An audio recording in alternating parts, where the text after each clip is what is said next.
The Marvel Cinematic Universe is in a difficult position right now. The most recent phase of the franchise has been struggling to gain the same momentum that the Infinity Saga had.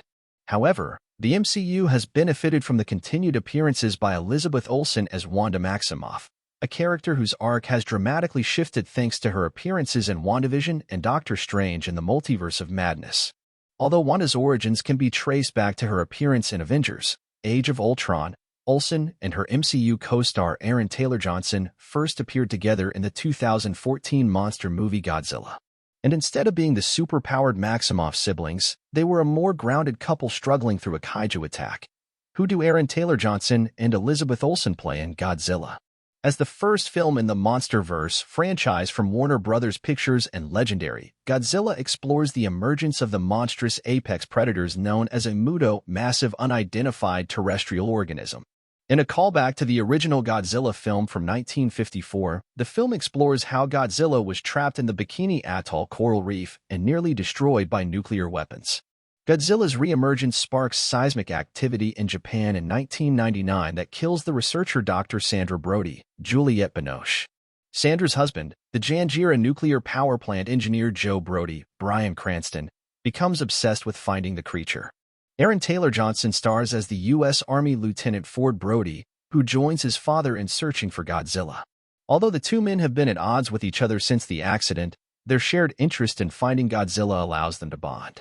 Brody is skeptical of his father's intentions and has only reluctantly agrees to help him search through Japan's quarantine zones for the origins of the meltdown.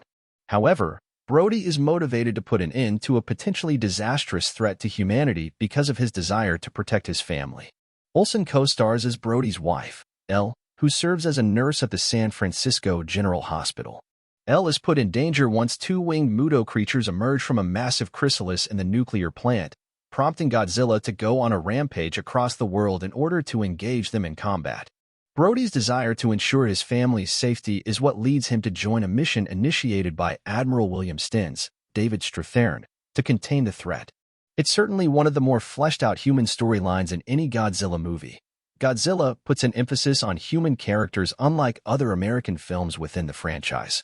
2014's Godzilla features realistic human characters and compelling emotional drama. Rather than serving as merely background characters, Brody and Elle are hardworking, selfless heroes who are willing to put themselves in harm's way in order to protect humanity. While it's ultimately Godzilla who fights the MUTOs, earning the title of King of the Monsters, Brody and Elle are essential in preventing collateral damage and protecting human infrastructure. The MonsterVerse could learn from Godzilla. Although it set the groundwork for a cinematic universe, the MonsterVerse has adopted a very different tone compared to 2014's Godzilla. Both Godzilla, King of the Monsters, and Godzilla vs. Kong dropped any notion of dramatic realism in favor of a broadly comic tone with self-referential humor, over-the-top action sequences, and extensive collateral damage with little humanity to it.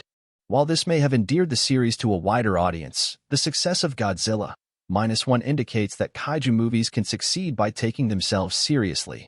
Olsen and Taylor-Johnson's performances stand out in particular, as the MonsterVerse has failed to introduce compelling human characters. Compared to the emotional authenticity of Brody and Elle's relationship, the bond between Dr. Mark Russell, Kyle Chandler, and his daughter Madison, Millie Bobby Brown, feels forced and forgettable. Characters like the villainous Alan Jonah, Charles Dance, and Walter Simmons, Damian Beecher, are complete caricatures.